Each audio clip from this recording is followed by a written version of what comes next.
This is The Good Government Show.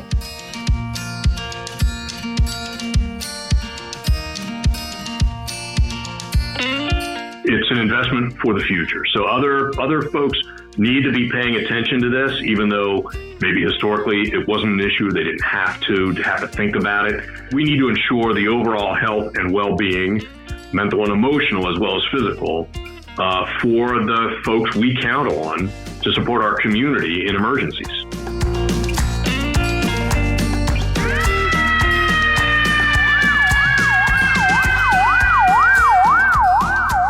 Well, that sound usually means one thing. A first responder is on the job. A police officer, maybe a firefighter or an EMT, rushing to an emergency to help someone. But think about the first responders. Sometimes they need help too. Sometimes they need a lot of help. I'm Carol DeOria. And I'm Dave Martin. Welcome to The Good Government Show. If you like us, tell your friends to listen too.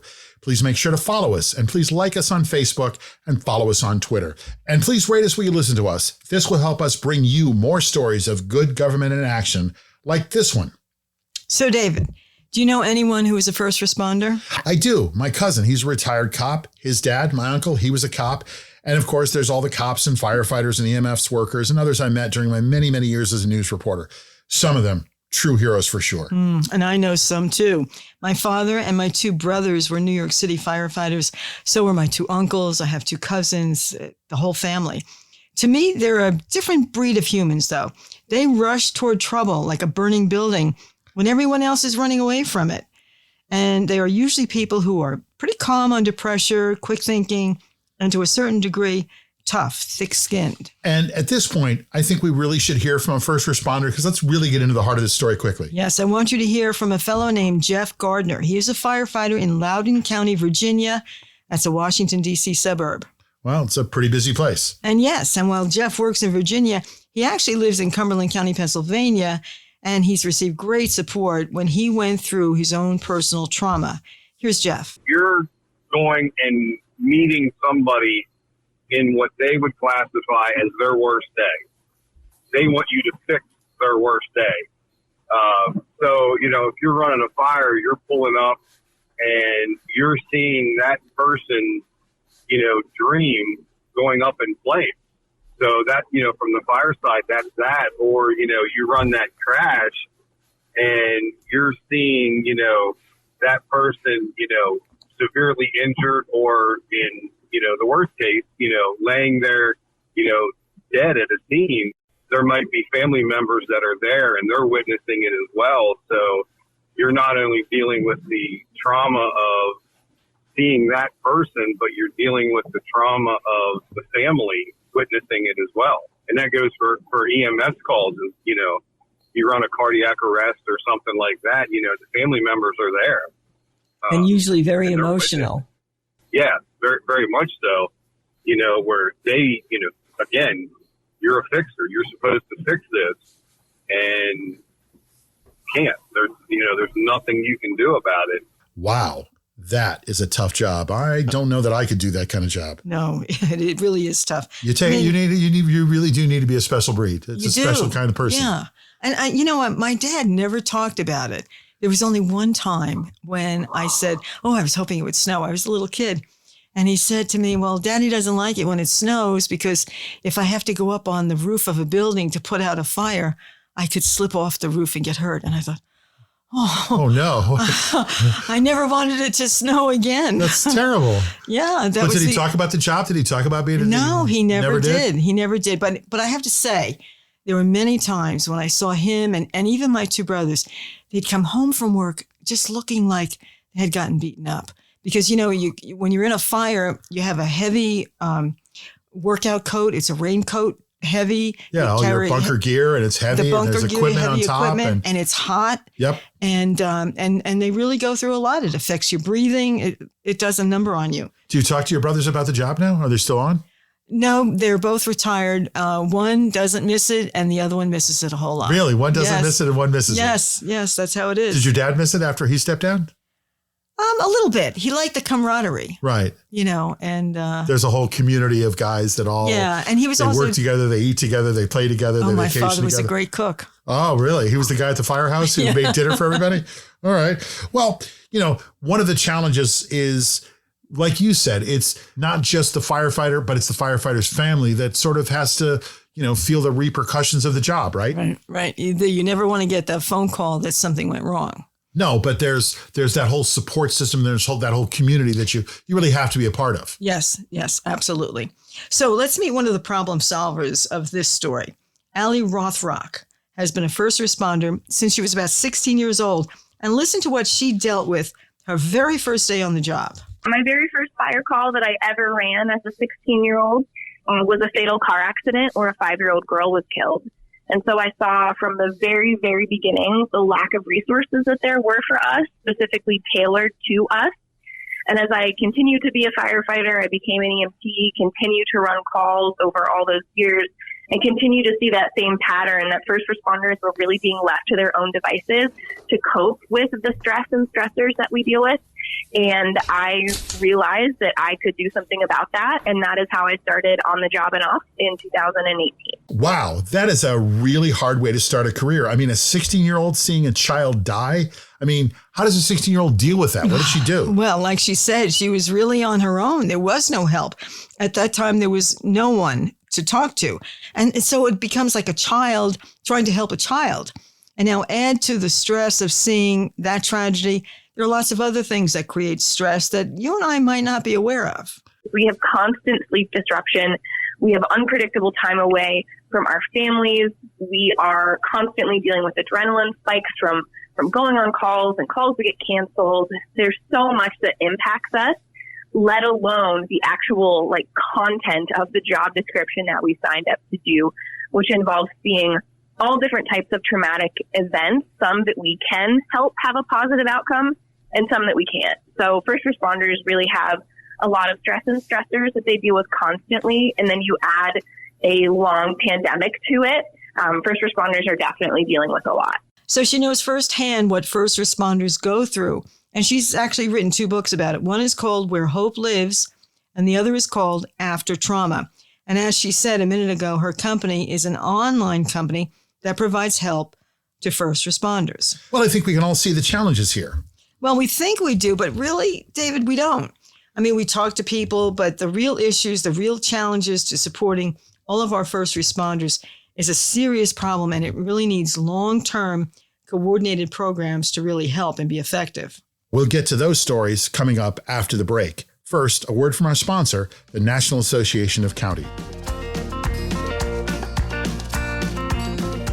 The Good Government Show welcomes a new sponsor for season 2, and that's NACO, and that's the National Association of Counties. Carol, did you know that county government affects more people than any other form of government? Well, I do now. Funny, you would think city or the federal government is bigger. Well, right, but it's not. You think about this. Roads, highways, hospitals, schools, recycling, law enforcement, water, sewers. In most of the country, those services are maintained by the county. That's county government. And we want to see good county government, and that's where NACO comes in. Exactly. They're a nationwide organization that represents all 3,069 counties across the USA. Now, that's a lot of support and, more importantly, brain power. Exactly. And they have many organizations and committees, and they do things like share best practices, and they work together on national issues. And they are urban, suburban, and rural counties that have different challenges, but they can still work together. Yes, they all work together. So NACO helps county government work better. And as we see in this and other episodes, when county government works, well, that's just good government. So thanks, NACO, for providing us with great stories and helping support good government. And thanks, NACO, for supporting the Good Government Show. And remember, citizens, don't forget to vote.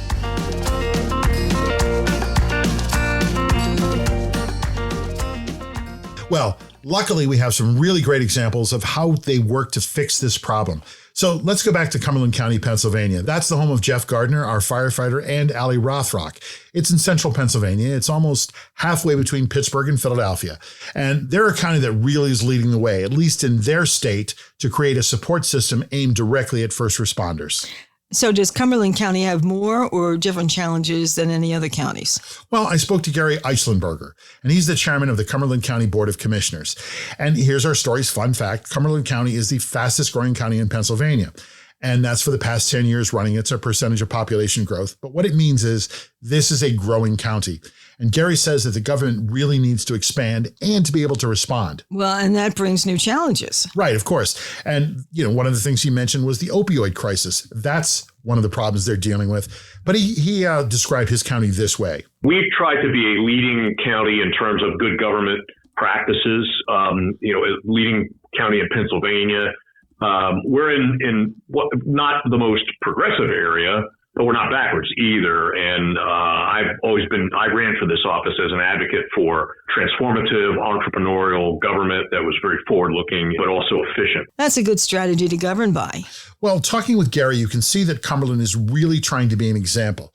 They have the eye on the future, and they're being as progressive as they can be. And he said they were lucky. The county is on solid financial ground, so they're able to fund important projects like this. Like supporting a group that doesn't always get the support it needs. And as I'm sure you've heard too, all first responders, EMS workers, firefighters, cops, this is just not a group that typically asks for help. Traditionally, that really has been the case, but little by little, that is changing. Right. And this is what Gary noticed when he and other county commissioners realized they needed to do more for this group of people who are essential to providing for the community. It had its roots in something we had tried before when we noticed that our folks in the public safety arena tend to be very reluctant to seek out the types of emotional supports and services to promote well-being, just because of the culture of the organization, as well as somewhat, our regional culture as well, very self-reliant. And so that was kind of the genesis of the program itself. So is Gary our guy who says, I can fix this, I can make it better? Well, Gary would say no, but he was part of the previous county commission that actually started to put this program in place. But Gary has been there from the beginning. So this was a long process then? Yeah, well, it wasn't a quick fix. The county had a stress management program that was in place for all county workers, but they realized they needed to do more for this select group of people because these first responders, they had different challenges. For example, many of these first responders, like the EMS workers, these folks are all volunteers. So they had a real need to keep them on the job, and they have good employment in the region too. And part of what makes the area attractive to new residents is good jobs. Right. But so that makes the challenge for the community even harder. They want to keep good workers working for the police, for the fire, and they wanted to keep them volunteering. They needed to retain those people, the institutional knowledge, the experience. But more importantly, they knew they had to support the people who were the first ones to help out their neighbors in the county. We have a significant underserved segment of our population in need of mental health services. So that feeds the incidence and the severity of the incidents in many cases.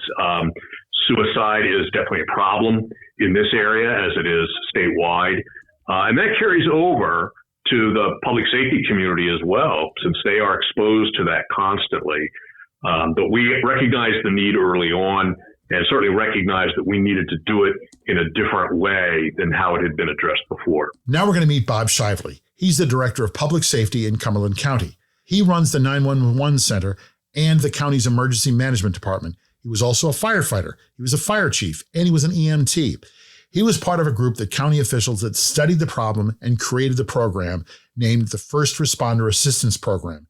He recognized right away the challenges with getting the care to the people that needed it most. I think sometimes, it's not talked about a lot because, it's mental health and some people don't want to talk about that. There's, always been a lot with the emergency services about being tough and not wanting to talk about, or showing weakness when you run calls or run bad calls. So there's always been that kind of stigma, if you will. But again, we wanted to make the program available and available to anyone that needed it regardless. So a plan is really coming together here, and it seems the county government is definitely on board. They are. And at first, as Gary explained, it wasn't that easy. We actually had to, have several meetings and speak very openly about the fact that it's not a sign of weakness to have to ask for help. And we had a lot of sharing around the table in our first meeting or two about the types of situations that would prompt someone to have to reach out a little bit And, with those folks in public safety, it's not any one incident particularly. It's just the gradual accumulation. That is the real heart of this problem, getting these folks to accept they need help and then following up. Part of the reason this went so well and continues to grow is the new program sprang out of an existing program. And those are some of the folks you talk to. So what do those folks tell you? Well, the biggest challenges we both heard in learning about the solution to this very serious problem is the overall stigma of asking for help. No one wants to appear weak, like they can't take it. You've seen cops who, sometimes they dare each other into being tough, right? Sure. I mean, hey, I got a little freaked out when I was a young reporter. I'd go show up to crime scenes and, the cops would kind of play around with me. And in no way is this the same. But the culture is, you got to be tough. Right. Another challenge is that these first responders don't want to be seen going to the so-called company doctor. They want someone who isn't part of the structure. I'm going to have you listen to Mike Snyder. He's a 911 dispatcher in Cumberland County, Pennsylvania. What we were finding is a lot of times the people don't necessarily want to use someone from their agency, especially in things like law enforcement. There's a feeling of, if I reach out for mental health assistance, would there be a situation where my chief may think that I'm unfit for duty?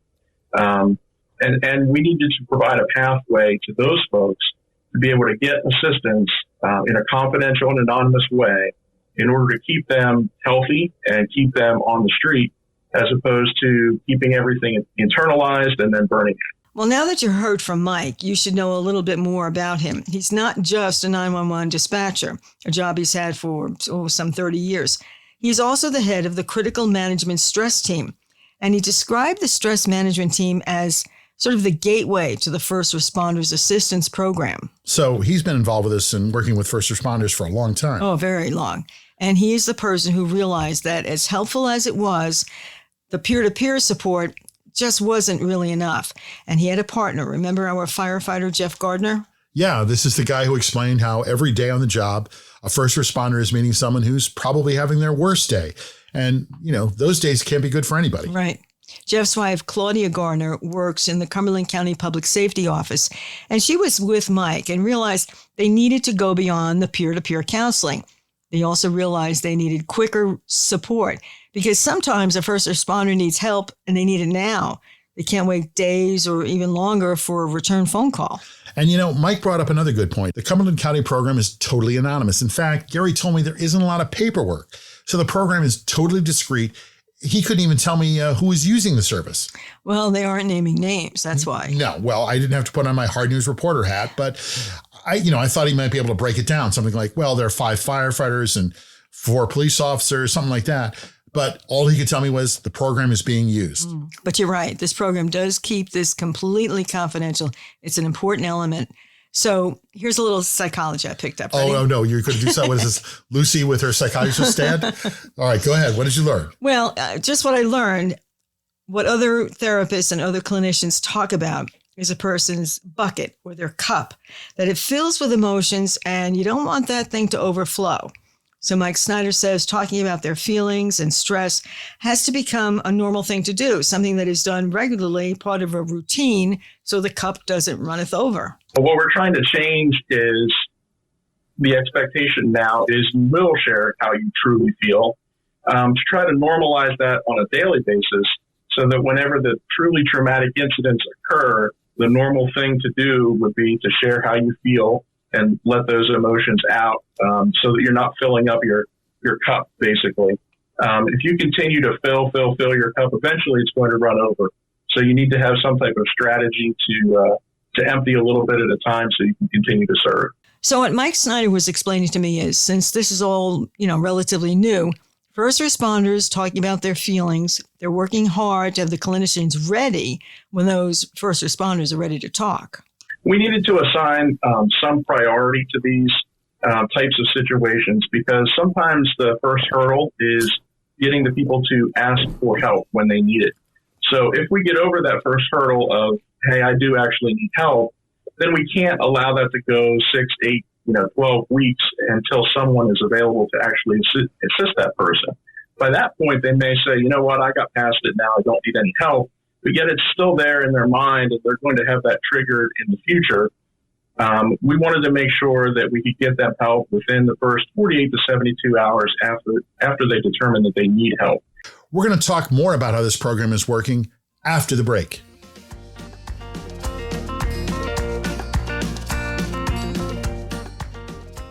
The Good Government Show is sponsored by Liquid. Welcome back to Season 2, Liquid. And we still love Liquid. And not just because they are a sponsor again. But Carol, here's a fun fact. A recent study found that over 80% of retail shoppers conduct online research before making a purchase. Do you do that? Well, yeah, I do it when I know what I'm buying. Like, for instance, we needed some bug spray for the backyard. We were having a party, but we have dogs. So I didn't want anything toxic for the dogs. So I had to run down a lot of products online. So you did your research? I did. All right, good. And if you're in a business, you really have to do your research because you really want to evaluate who you're working with and making sure the company you are about to partner with, you want to make sure it's a good fit. Well, that makes sense. So you want to stand out to other companies that are checking your company out. Exactly. And that's where Liquid comes in. They can help your business create a digital presence with impact so you can be impressive to new businesses and keep your customers. And it's not just about a website. See how much I've learned about Liquid since the first season? You're Liquid aware. Good for you. Right. So they can guide you where to advertise, make sure your social media is relevant, and it engages your customers. They want to make sure your digital story answers your potential customers' questions before they even have to ask them. And that's what Liquid is good at, creating a full marketing and online digital presence. Liquid's been around for nearly 2 decades. They have a lot of experience and a lot of research to back up their plans. And they have a team of designers, marketers, strategists, and developers. They can help companies in many industries with award-winning creative campaigns, content, and websites. All good reasons to have Liquid plan your next digital marketing strategy. So check them out and talk to a Liquid professional. Visit them at www.liquidint.com. That's www.liquidint.com. And you will love Liquid as much as we do. Because they're our sponsor. We love Liquid. We want to welcome back as a sponsor to the Good Government Show, Kutztown University of Kutztown, Pennsylvania. And you want to talk about their rugby team. Well, they do have a good rugby team. They just won a national tournament. And what I did was I called a friend. His daughter played at Kutztown. She played on the rugby team. And I asked him, what did he like best about Kutztown? You mean besides the rugby team? Well, yeah, besides the team, obviously the team first. But he responded immediately and said something I didn't know. His favorite thing is the Chicken Tower, or it's also called the Angry Chicken. What? I hesitate to ask. The Angry Chicken? Well, it's such a landmark that it's actually the school's logo. It's a clock tower, and apparently when you look from a special angle, the clock looks a little bit like a chicken with an open beak. So It's the Angry Chicken. Okay, then. Well, let's talk about the other stuff, like that their degree program in music business is now nationally accredited. They offer undergraduate certificates in cybersecurity and technical writing. So is this what we do? Is this technical writing? Oh, no. Take a class and maybe get better at writing. Oh, come on. That's not fair. You know what? You would benefit from the new graduate certificate program and be a school social worker. Maybe you'd be nicer. All right. Well, the point is Kutztown is a forward-looking university. They also offer Pell Promise scholarships. And for students who qualify, student tuitions and fees are all covered. And that's just some of why we like Kutztown and are happy to be associated with this university. Oh, and my friend thought it was really cool that sometimes the locals, they ride through in a horse and buggy. So check out Kutztown University. That's Kutztown University, and cheer on the rugby team. Of course. Yes, please.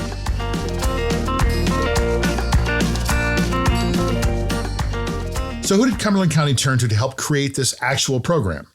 Remember Allie Rothrock? Well, she was the first responder since she was 16. She's also been a volunteer firefighter, an EMS worker. Now she's a counselor, and she works directly with the stress and the issues of first responders.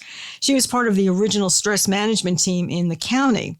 Her company, which is called On the Job and Off, really put together the first responder assistance program. And we should mention, Allie is also a podcaster, and she's the host of Over the Cup. And the first season of Over the Cup is out. They've got about 23 episodes, and the show is all about first responders. She talks to different people about some of the trauma they faced on the job, and she talks to people who've been through their own crisis. The goal is, by talking over a cup of coffee, a conversation, just a support for first responders or anyone dealing with trauma. So here is Allie talking about how she got the whole thing started. Yep. So On the Job and Off is a company that I started in 2018. We provide online mental health education for first responders. And now we offer additional resources for them through FRAP, which is the First Responder Assistance Program. And Gearing Up is a course that I wrote. It's a one-day very intense course that is designed to teach people that do not have emergency service experience but want to help those in the emergency services. It's designed to give them a really in-depth look at what it takes to become a first responder. So I teach clinicians, chaplains, members of the clergy, sometimes nurses, people who just want to be able to help first responders.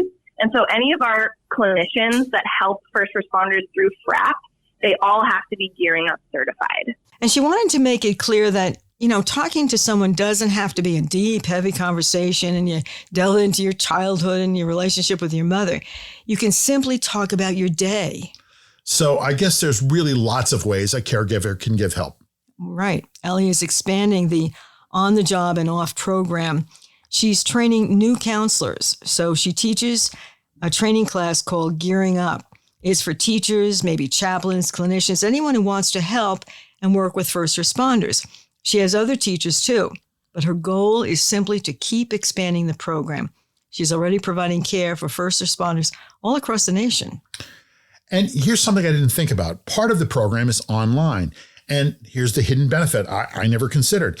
It's completely confidential and tailored to each individual. And no one sees you walking in or out of an office. Exactly. You're home alone. Right. It comes down to how can you help each individual. But it really matters that this is a program geared just for this specific group, first responders. That's exactly what Bob Shively said when I asked him about the feedback. Most of the comments we've had is that they like that it's tailored to the first responder. It's people that understand the first responder and not necessarily your standard employee assistance program. It's early and the program is only about a year old, but it's already a success. Apparently it is a success, and without taking names because they don't have them, right. But about 13 people so far have taken advantage of this service. For Gary, he's gotten some really positive feedback. Bob Shively or Alec could provide you with more specific numbers. I know that their reports to us have been very positive. And what we've seen at the commissioner level, what we've seen is a surprising number of expressions of support from the first responder community and how pleased they are that this is available and how valuable they believe it will eventually be to the entire community. It's still in an adoption phase. It's relatively new. But we think that folks have embraced it to a degree that you don't always have in the public safety sector because of the cultural aspects and implications of having to admit to stresses and challenges to your well-being. So we feel the early indicators are very, very good. That's great feedback. Has the commissioner talked to anyone who has actually been through the program? Well, I'll answer the question this way. Probably. I'll let Gary explain it. The individuals who have contacted us or have contacted me have never stated that they are part of it. They have thanked us for the program.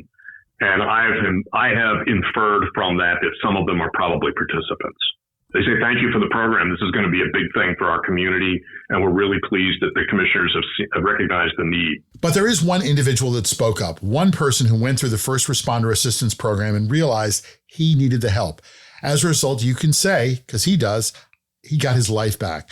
So I'm going to let Bob speak for this first responder. I was connected with a counselor from On the Job and Off's first responder assistance program at a time when I really needed help. My grief included anger, irritability, breakdowns, and sleeplessness. I wasn't able to run fire calls or spend time at the firehouse.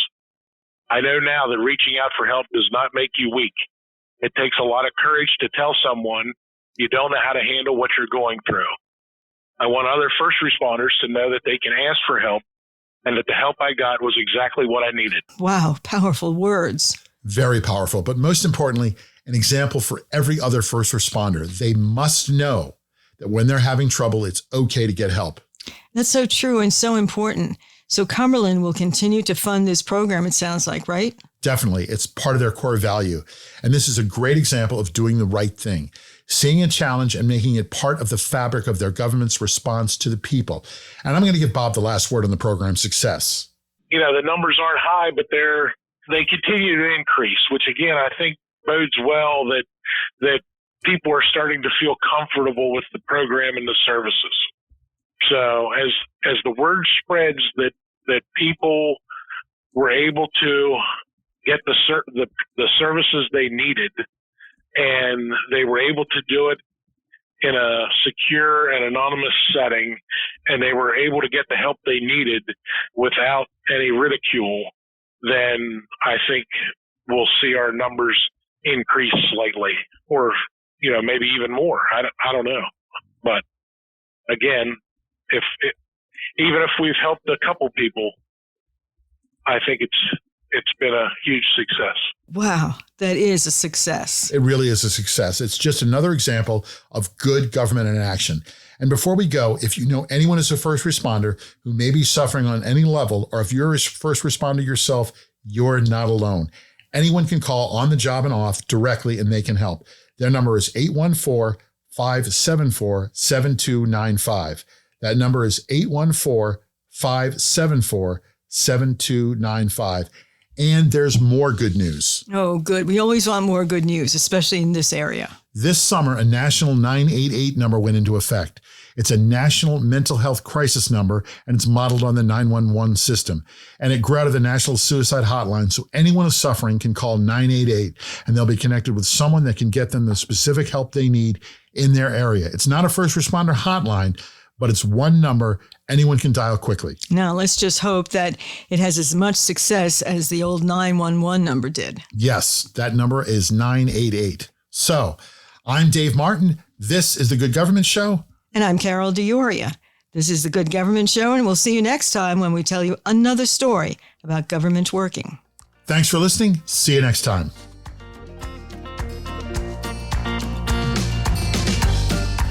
Thanks for listening. If you like our show, please tell your friends to listen too. Follow us and like us on Facebook. Follow us on Twitter and be part of the conversation. And please give us a 5-star rating right here where you're listening to this podcast. Your support helps us continue to tell stories of good government in action. For extras on all of our shows, visit our website, goodgovernmentshow.com. The Good Government Show is produced by Valley Park Productions. Jim Ludlow, David Martin, and David Snyder are the executive producers. Jason Stershic is our editor and producer. Some transcriptions were done by Kofi, Ajeasi, Ampah. Our hosts are me, David Martin, and Carol DiOria. Join us again for The Good Government Show wherever you listen to your podcasts.